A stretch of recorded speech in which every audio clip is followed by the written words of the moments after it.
Hi and welcome back to my channel. I am Koala and this is my little nook in this end of the universe that we call YouTube. I am a shamanic practitioner mainly within Nordic shamanism, and I am here today to talk about Aegir.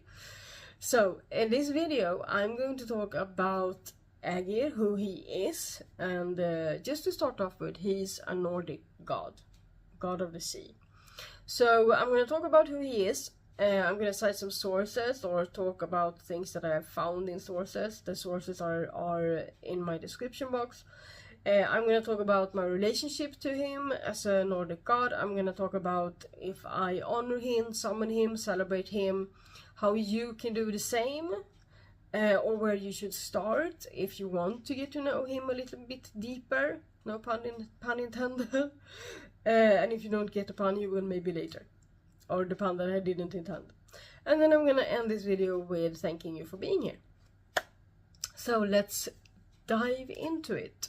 I feel like there's gonna be so many dad jokes, and I'm not even a dad.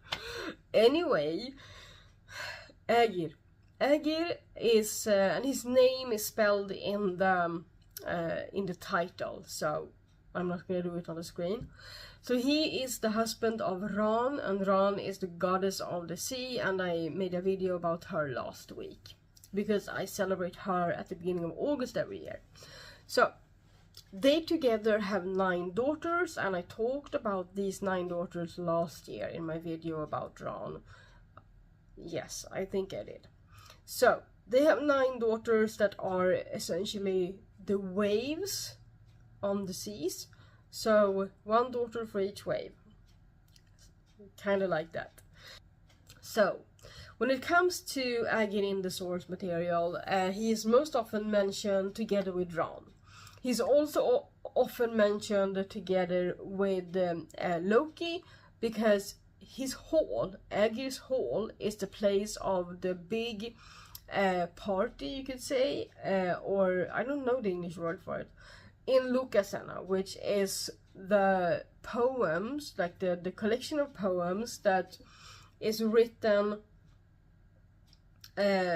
from Loki's perspective or about Loki, and it is basically him at this party at the Aegir's hall, and he gets very drunk and he lashes out at all of the gods, and it's the story about what happens during that time and after.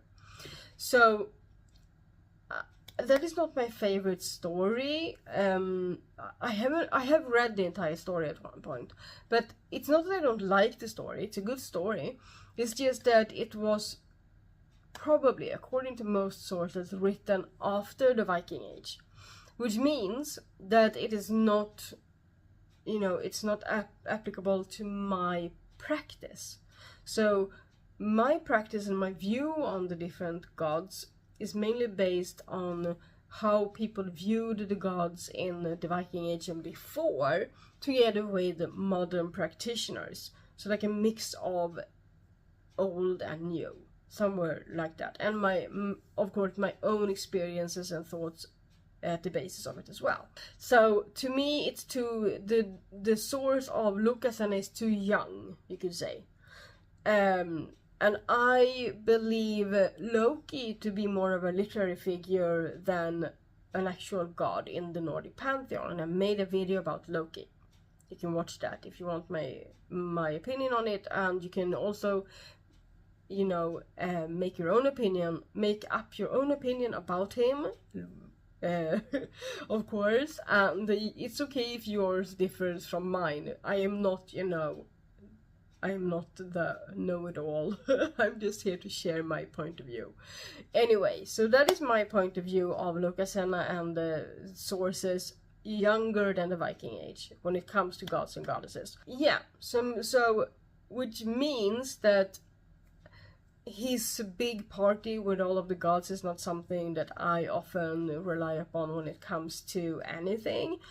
One thing I can say is that other sources also cite that Aegir did in fact have parties yearly together with the gods, and that that party is something that people in the Viking Age and before did honor and celebrate, and kind of celebrated with the gods. However, I have yet to find when during the year this is supposed to happen, so I don't know when they used to do this. So it could be in the summertime together when they celebrated Odin, but I don't know. So the only thing I really know about this is what the sources say, that okay, Aegir has a hall together with Ron. I got that. Aegir uses his hall to hold these parties, and apparently the tables are all set by themselves, like it's magically happening with mead and food and everything, and it's a recurring thing, and his hall is lit with gold. And that is something that reflects his wealth, and that he's one of the richer giants or richer gods. And this gold is supposed to light up the whole hall, and they don't need any other light sources. And you can even see this bright light from the surface.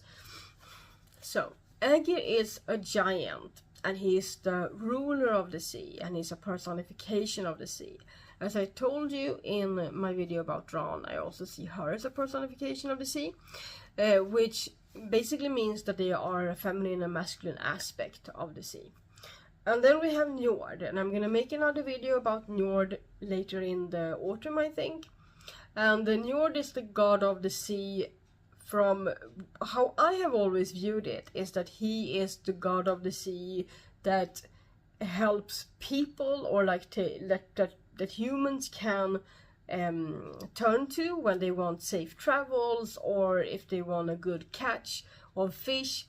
And that Njord is basically trying to, or maybe even successfully steering the water, and you know, ruling over the water from the surface, because he has, some say, when it comes to the winds, that helps the sailboats or whatever.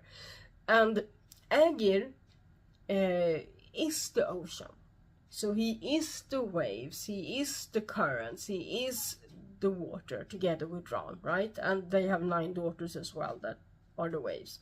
So there's like a constant battle almost going on between Njord and Aegir. So that is kind of fun. I think that is kind of fun. He gives it all a bit more dynamic. I really enjoy that. So that means that you could turn to Njord for some things and then Aegir for some things, right? Because Ron, remember, she takes lives back down into their hall. So people spend their eternity in Aegir's and Ron's hall instead of Valhalla or Folkvang or Helheim.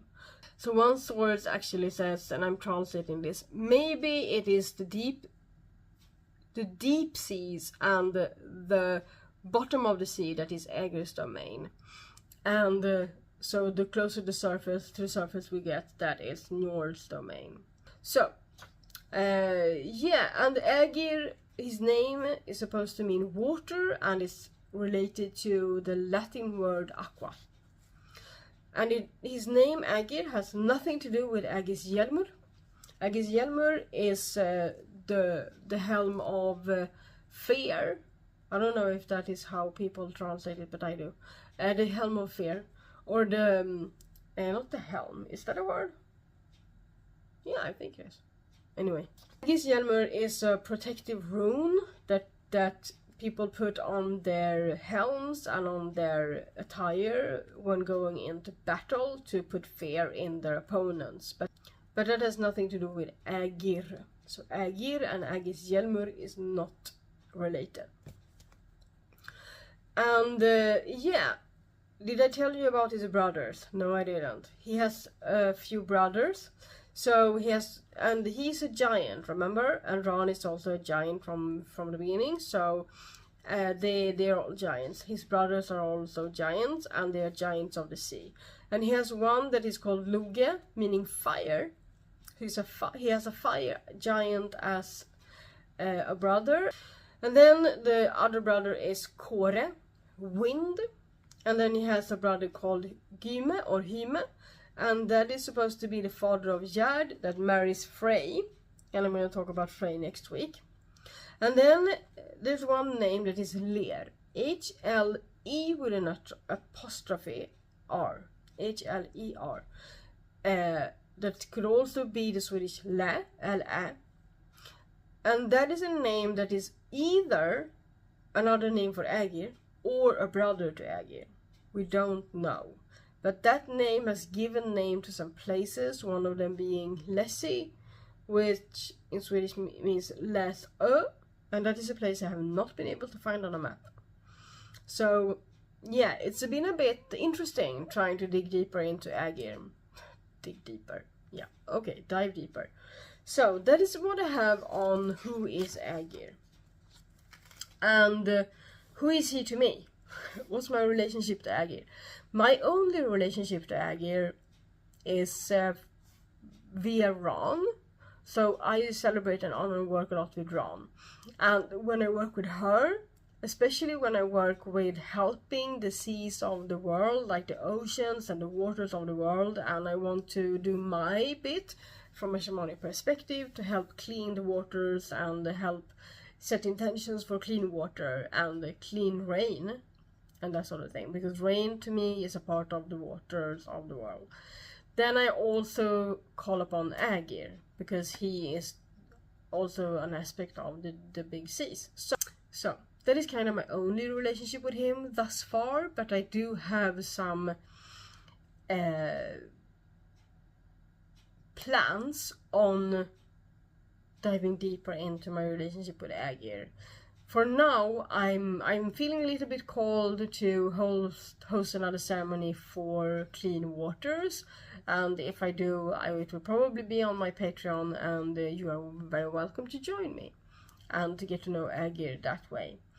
So if you want to get to know Aegir, then I suggest that you do it in the same way that I talked about Ron in my previous video.